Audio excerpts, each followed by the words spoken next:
Assalamualaikum warahmatullahi wabarakatuh.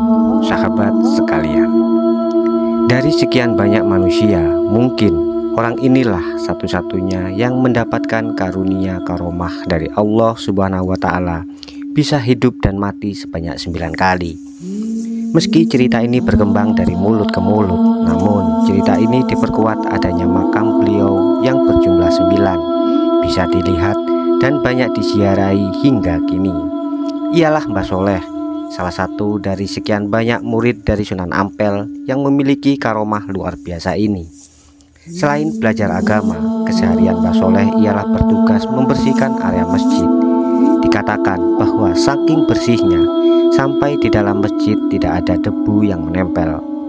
Hal ini membuat Sunan Ampel sangat kagum atas keikhlasan dan ketekunan Mbah Soleh. Bisa dikatakan Mbah Soleh mendapatkan tempat khusus di hati Sunan Ampel.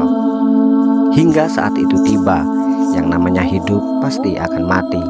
Mbah Soleh dipanggil Allah Subhanahu wa Ta'ala. Hal ini membuat Sunan Ampel bersedih. Sepeninggal Mbah Soleh, murid-murid Sunan Ampel yang lain menggantikan tugas Mbah Soleh menyapu dan membersihkan masjid. Namun sayang, tidak ada yang bisa menandingi hasil kerja Mbah Soleh. Masjid kian lama kian kelihatan kotor.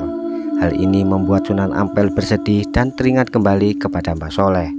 Tanpa sadar, Sunan Ampel berucap kira-kira begini: andai Mbah Soleh masih hidup, tentu masjid ini akan kembali bersih.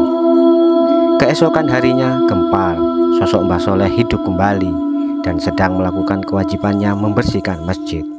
Masjid pun kembali bersih seperti sedia kala.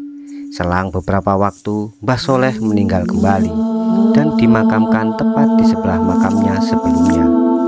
Terulang kembali ucapan Sunan Ampel karena masjid kelihatan kotor sepeninggal Mbah Soleh. Dan terjadi lagi, sosok Mbah Soleh kembali hidup dan menjalankan tugasnya kembali menyapu dan membersihkan masjid.